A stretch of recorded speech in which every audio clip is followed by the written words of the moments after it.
আরে আশেপাশে কেউ নাই, এটাই সুযোগ, মার বাড়ি।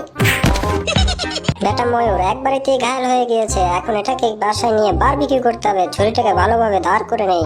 আরে ডাকে কে? শয়তান বিলয়, কি মনে করছো আমি মারা গেছি? আমি মারিনি। এবার তোর অবস্থা খারাপ করে দেবো। এবার আমার ছুরি ধার দেওয়ার পালা। এবার তোর অবস্থা কি হবে তুই দেখ শুধু। হ্যালো ব্যাং ভাই, আমারে বাঁচাও, ময়ূর আমারে খাঁচায় বন্দি করে রাখছে। আহারে সুবহানাল্লাহ, কও কি আয়, তুই কোনো চিন্তাই করিস না, আমি এখনই আইতেছি। তাড়াতাড়ি ভুট্টার গাড়িটা নিয়ে যাই, বিল্লু বাগনাকে উদ্ধার করতে হবে। হ্যাঁ চান্দু, উদ্ধার করতে আইতেছে। রাস্তার মধ্যে তেল ফালাইয়ে রাখবো যাতে অ্যাক্সিডেন্ট করে পড়ো। হোমর খোদা, রাস্তার মধ্যে তেল ফালাইলো কেটা? গেছি রে, ও মা গো রে। হ্যাঁ চান্দু, এখন দুইটার এক রশিতে বান্ধে ফেলামো। আরে সুবহানাল্লাহ, এ কুমির ভাই, মগো দুইজনের একটু বাঁচাও। আই ও কাউ কি, তুই কোনো টেনশনই লইস না, আমি এখনই মোর কমলার গাড়িতে চলে আইতে আছি, দাঁড়া। দাঁড়াও চান্দু, তোমারে তো মিসাল মেরে একবারে উড়াইয়া দেবো, এই লও। ওরে সুবহানাল্লাহ, এই মিছিলটা কি মারলে রে? গেছি রে। চান্দুরা আমার লাগে বাট পারে, এখন তিনটার এক রশিতে পারি না বারবিকিউ বানাবো। আজকে তোকে তিনটার একদিন কি আমার একদিন, দাঁড়া।